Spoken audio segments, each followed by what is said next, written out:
I want to share something with you that we see as a pattern in women that we work with in our Detox Your Marriage coaching. It's something that most women in narcissistic and highly controlling marriages eventually sense, but rarely do they have language for it.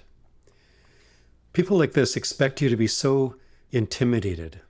What I mean is, narcissistic husbands expect you to be so intimidated by them that over time you simply and slowly lose who you are and begin shaping yourself around who they are. They become the center and you're revolving around them. So your thoughts, your tone, and your priorities, your reality are kind of reorganized around him. And there are a few quiet shifts that you can make that disrupt this dynamic completely. I want to be clear. This isn't about provoking them, and it's not about winning arguments.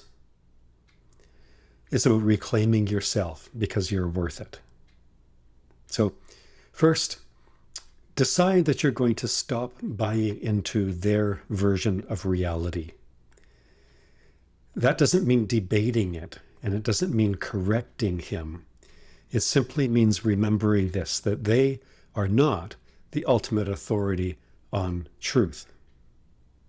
You don't need their agreement in order for your experience to be real and your experience. Second, and this one is hard at first, full disclosure, stop over-explaining who you are. You don't need to justify your feelings, your values, or your boundaries. To someone who's already decided to not hear you, your over-explaining is simply exhausting you. Save your explanations for people who are listening. Then here's a deeper shift. Begin living as a free person internally. Damaris, in our coaching work with women, frequently says, freedom is her favorite word, and freedom is most importantly internal, emotional, psychological freedom. She says that because she's been on the other side of the fence. Full disclosure again. We know many controlling partners quietly assign themselves the role of taskmaster, as if they're entitled to monitor, evaluate, and correct you. But you know what? Him slotting himself into that role only works if you decide and allow yourself to participate. A slave master can only have a slave if the slave agrees to be the slave. History notwithstanding. So, in reality, in your marriage, you're allowed to opt out. You're allowed to say, you know what, I would prefer not to. I would prefer to have my own thoughts, my own emotions, my own choices. And so a related key shift here is simply refusing to argue.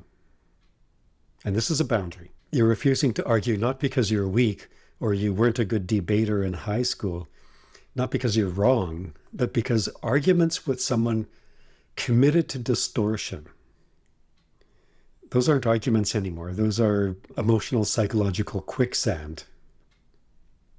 That's really the best way to understand it. So you don't have to jump into the mud or the quicksand, to prove anything.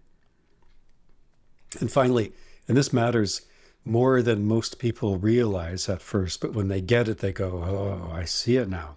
Prioritize building and maintaining meaningful relationships and priorities that exist outside the marriage.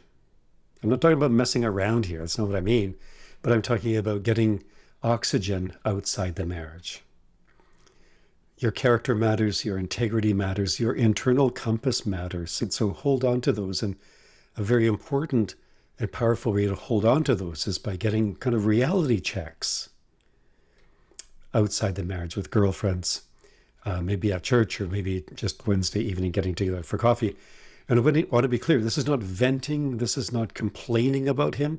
This is just a reset for you as resetting your reality. with your husband, just kind of step out of the way of the arguments, of the debates, of him needing to be right. Just step out of the way. Let him be who he wants to be without you reorganizing yourself around that. You're allowed to be a separate, distinct person.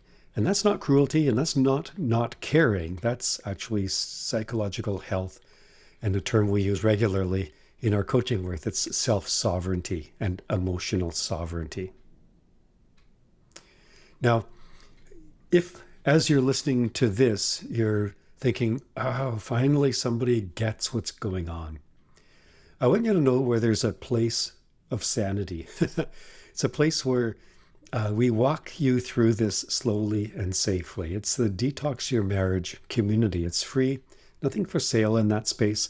We're simply helping you to understand these patterns and steadying your nervous system and kind of connect with your own reality. There's no rushing, there's no shaming, there's no telling you whether you should stay or go. It's not our job. If you'd like support, education, and community from like-minded and light-hearted women, you'll find a link down below. Come in and quietly if you like, listen at your own pace, and take only what you find helpful. You don't have to disappear in order to survive. You can actually thrive.